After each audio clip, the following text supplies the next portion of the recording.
This is just a sample of the audiobook. To get the complete audiobook, access the link posted in the first comment. My name is Merrill Shaffer, and I was destined to be a Pittsburgh Steelers fan. I was born in 1969, the same year as the birth of the greatest dynasty in football history. 1969 was the year that the Pittsburgh Steelers hired Chuck Noll to take the reins of the fledgling football team. Chuck Noll changed the Steelers from lovable losers, with no playoff wins in the 4 decades prior to his arrival, into a powerhouse that would become the team of the 1970s and win a remarkable 4 Super Bowl titles in 6 years. 1969 was also the year that the Steelers drafted a little-known defense tackle from West Texas State by the name of Joe Green. Mean Joe, as he would become to be known, would become the cornerstone of the Steel Curtain, the most dominant defense in the history of the National Football League. It is pretty incredible to think that these significant events that changed and shaped the course of the Pittsburgh Steelers franchise occurred at the same time that I entered the world. However, my foray into football fandom did not start with my beloved Steelers. At a very young age, I was a different kind of fan, maybe a little too rational. I was born in New York in 1969. The Jets were the Super Bowl champions in 1969. And for that very reason, my earliest football memories revolved around Broadway Joe Namath and the green and white. I remember proudly taking my New York Jets bubblegum machine helmet to kindergarten for show and tell, and requesting the plastic Jets helmet for my ice cream sundae at Dairy Queen. Remember those? They were prominently displayed in my bedroom.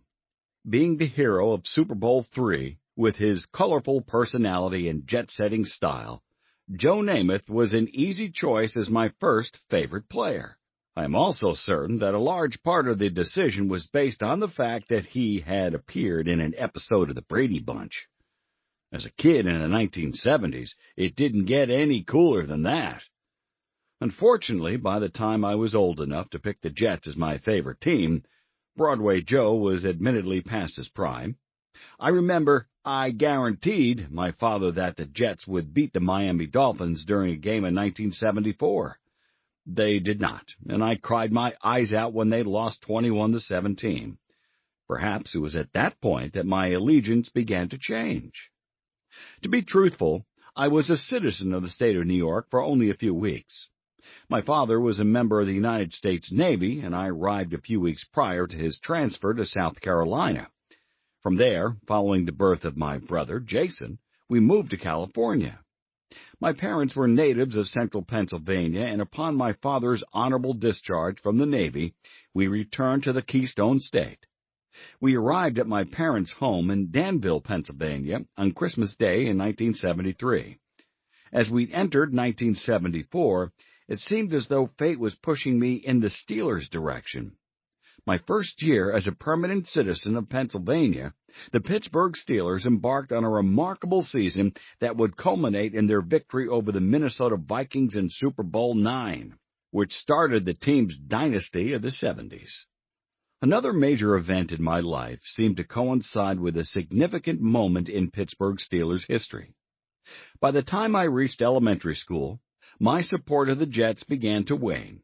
All of a sudden, these superstars in black and gold began to pique my interest.